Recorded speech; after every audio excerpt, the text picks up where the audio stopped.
नमस्कार दोस्तों, स्वागत है आप सभी के एक बार फिर से देश दुनिया की मुख्य ताजा बड़ी खबरों में। सबसे पहली बड़ी खबर में आपको बताएंगे कि असदुद्दीन ओवैसी के खिलाफ शिकायत करने चुनाव आयोग पहुंची कांग्रेस पार्टी। ओवैसी पर लगाया 2 जगह वोट डालने का आरोप, कहा ओवैसी का निर्वाचन हो रद्द।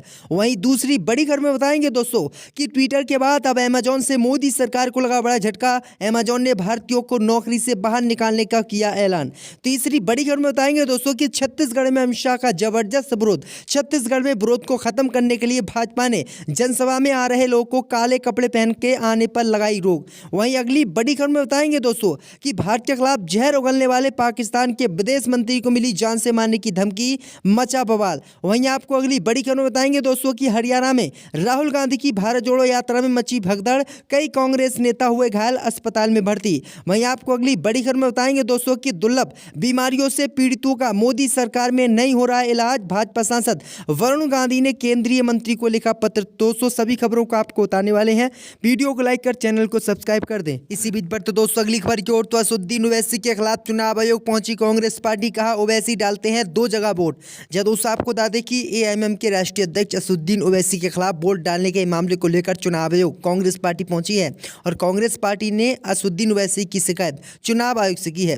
दरअसल आपको बता दें कि असदुद्दीन ओवैसी पर कांग्रेस पार्टी ने आरोप लगाया है। कांग्रेस पार्टी का आरोप है कि ओवैसी का नाम तेलंगाना के 2 अलग-अलग विधानसभा क्षेत्रों में मतदान के रूप में दर्ज है। इस संबंध में कांग्रेस के नेता जी निरंजन ने निर्वाचन आयोग को पत्र लिखकर ओवैसी के खिलाफ कार्रवाई करने की मांग की है। रिपोर्ट के मुताबिक तेलंगाना प्रदेश कांग्रेस कमेटी के वरिष्ठ उपाध्यक्ष जी निरंजन ने मुख्य निर्वाचन अधिकारी राजीव कुमार को पत्र लिखा है। इस पत्र में उन्होंने आरोप लगाया है कि एआईएमएम के चीफ असदुद्दीन ओवैसी का नाम तेलंगाना के 2 अलग-अलग विधानसभा क्षेत्रों में वोटरों के रूप में दर्ज है। आरोप में कहा गया है कि ओवैसी का नाम तेलंगाना के राजेंद्र नगर और खैरताबाद की मतदाता सूची में दर्ज है।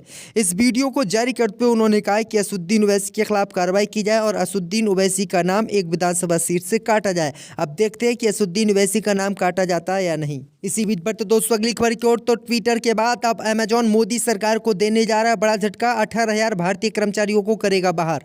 जब दोस्तों आपको बता दें कि ट्विटर के बाद अब अमेजॉन जो ऑनलाइन कंपनी है वो भारत को बड़ा झटका देने जा रही है।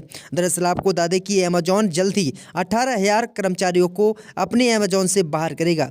दरअसल आपको बता दें कि अमेजॉन में लगातार घाटा हो रहा है और इसी घाटे को पूरा करने के लिए उसने 18,000 कर्मचारियों की छंटनी का ऐलान किया है।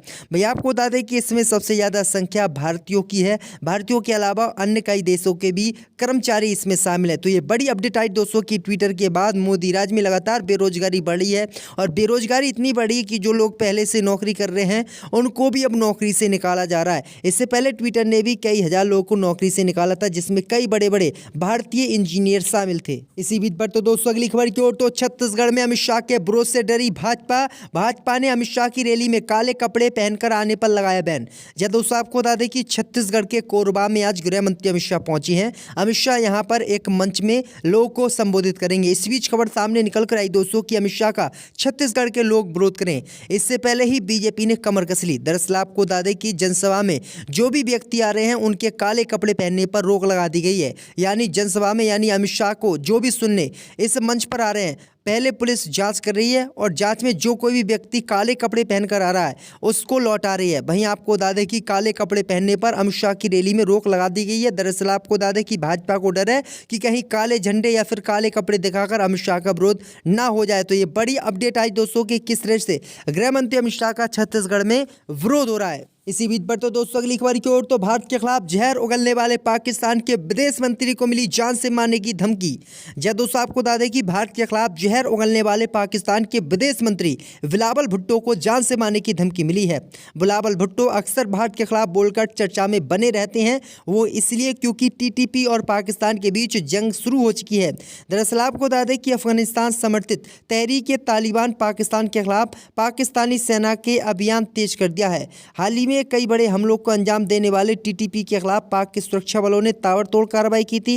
गुरुवार को पाकिस्तानी आर्मी ने पश्चिमी बॉर्डर पर एक ऑपरेशन चलाकर टीटीपी के 11 आतंकवादियों को मार गया था, जिसमें टीटीपी का कमांडर हफीजुल्ला तोरे भी मार गया था। वहीं आपको बता दें कि अब विदेश मंत्री को इसी मामले को लेकर यह धमकी दी गई है और आतंकवादी संगठन ने विदेश मंत्री को जान से मारने की बात कही है। तो ये बड़ी अपडेट आ रही दोस्तों।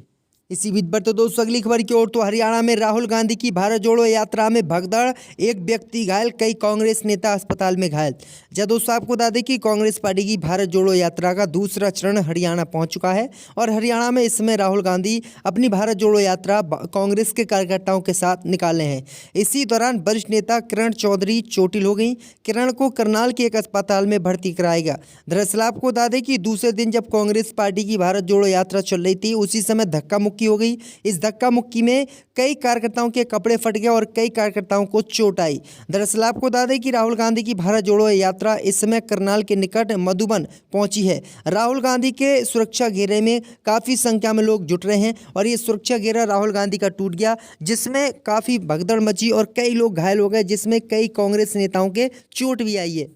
इसी बीच बढ़ते दोस्तों अगली खबर की ओर। तो बीजेपी सांसद ने मरीजों का इलाज न कराने को लेकर बीजेपी के खिलाफ लिखा पत्र।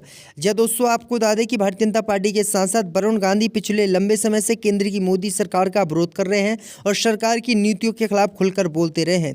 एक बार फिर से उन्होंने सरकार पर निशाना साधा है। वरुण गांधी ने आज 432 मरीजों, खासकर 6 साल से कम उम्र के बच्चों के खतरे में पड़े जीवन को लेकर कहा कि दुर्लभ बीमारियों से पीड़ित लोगों को 50 लाख रुपए की आर्थिक सहायता का आश्वासन देने वाली केंद्रीय स्वास्थ्य मंत्रालय की इस योजना से अभी तक किसी भी मरीज को लाभ नहीं मिल सका है। उन्होंने केंद्रीय स्वास्थ्य मंत्री मनसुख मंडाविया से इन भुगतानों को तुरंत मंजूरी देने का आग्रह करते हुए ट्वीट किया और कहा कि इलाज के इंतजार में 10 बच्चों की मौत हो गई है। मंडाविया को भेजे पत्र में वरुण गांधी ने कहा कि स्वास्थ्य मंत्रालय ने दुर्लभ रोगों से ग्रसित मरीजों की जान बचाने के लिए 30 मार्च 2021 को राष्ट्रीय दुर्लभ रोग नीति 2021 की शुरुआत की थी। इस नीति में मोदी सरकार ने वादा किया था जनता से कि जो दुर्लभ बीमारी से लोग पीड़ित होते हैं, ग्रसित होते हैं, उनको 50 लाख रुपए का इलाज सरकार की तरफ से कराया जाएगा। लेकिन ऐसे 50 बच्चे हैं जो इस बीमारी से ग्रसित हैं, लेकिन उनको अभी तक 1 रुपया केंद्र की मोदी सरकार नहीं दिया और ना ही उनका इलाज कराया। और इसी मामले को लेकर वरुण गांधी ने केंद्रीय स्वास्थ्य मंत्रालय को पत्र लिखा है। अब देखते हैं क्या कार्रवाई मोदी सरकार इस मामले को लेकर करती है। इसी बीच पर तो दोस्तों अगली खबर की ओर। तो कांग्रेस पार्टी ने सीएम शिवराज पर लगाया आरोप, कहा शिवराज ने 2 साल में यात्रा पर खर्च किए 1100 करोड़ रुपए, 10 साल में निवेश आया है 7,000 करोड़ रुपए। यह दोस्तों आपको बता दें कि इंदौर में होने जा रही ग्लोबल इन्वेस्टर समिट को लेकर कांग्रेस पार्टी ने बीजेपी सरकार पर हमला बोला है। पूर्व मंत्री और कांग्रेस विधायक जीतू पटवारी के मुताबिक मुख्यमंत्री शिवराज सिंह चौहान ने 2014 से लेकर 2016 के बीच विदेशी निवेश के लिए विदेश यात्राओं पर करीब 1100 करोड़ रुपये खर्च किए हैं, लेकिन पिछले 10 साल में मध्य प्रदेश में सिर्फ 8,000 करोड़ का ही निवेश आया है। उन्होंने कहा है कि 3600 करोड़ रुपये का निवेश बीजेपी के राज्य में आया है, जबकि लगातार दुगनी जो है पैसा बीजेपी इस मामले पर खर्च कर रही है। विदेशों में मुख्यमंत्री घूम रहे हैं, लेकिन विदेशों में मुख्यमंत्री के घूमने के बावजूद भी भारत में इन्वेस्टर अपना पैसा लगाने के लिए तैयार नहीं है और लगातार भाजपा पैसे को बर्बाद कर रही है यात्राओं पर और इससे कोई फायदा नहीं हो रहा है। तो ये बड़ी अपडेट आ रही है, गंभीर आरोप बीजेपी पर कांग्रेस पार्टी ने लगाए हैं। इसी बीच बढ़ते दोस्तों अगली खबर की ओर। तो मोदी के कार्यकाल में गिरा रुपया, योगी ने मुंबई से उड़ाए 5 लाख करोड़, सामना में सरकार पर बोला हमला। जब दोस्तों आपको बता दें कि उत्तर प्रदेश के मुख्यमंत्री योगी आदित्यनाथ $5 ट्रिलियन अर्थव्यवस्था का सपना लेकर मुंबई आए। मुंबई निवासी बड़े उद्योगपतियों को उत्तर प्रदेश आने का निमंत्रण दिया।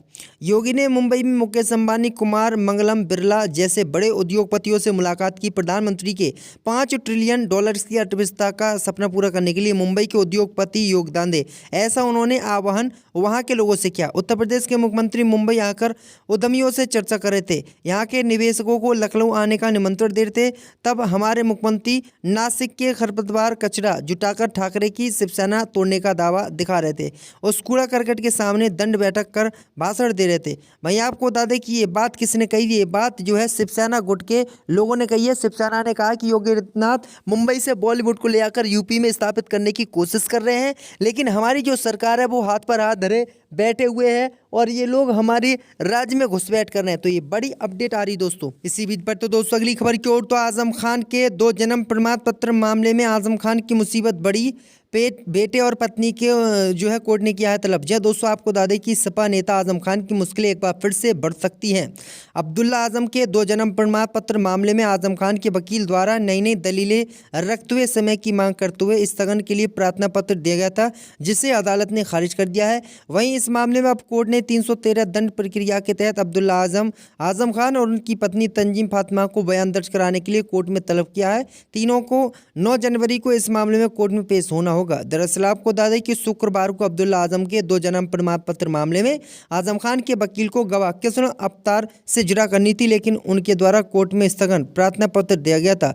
साथ ही उन्होंने हाई कोर्ट में ट्रांसफर एप्लीकेशन डालने के लिए कोर्ट से 6 दिन के समय की मांग की थी, जिस पर अभियोजन ने धारा 309 के प्रावधानों का हवाला देते हुए आपत्ति दर्ज कराई। कोर्ट ने आजम खान के वकील की एप्लीकेशन को खारिज कर अभियुक्तों के बयान दर्ज कराने के लिए 9 जनवरी की तारीख तय कर दी है। तो ये बड़ी अपडेट आई दोस्तों की लगातार आजम खान को अब उत्तर प्रदेश में परेशान किया जा रहा है।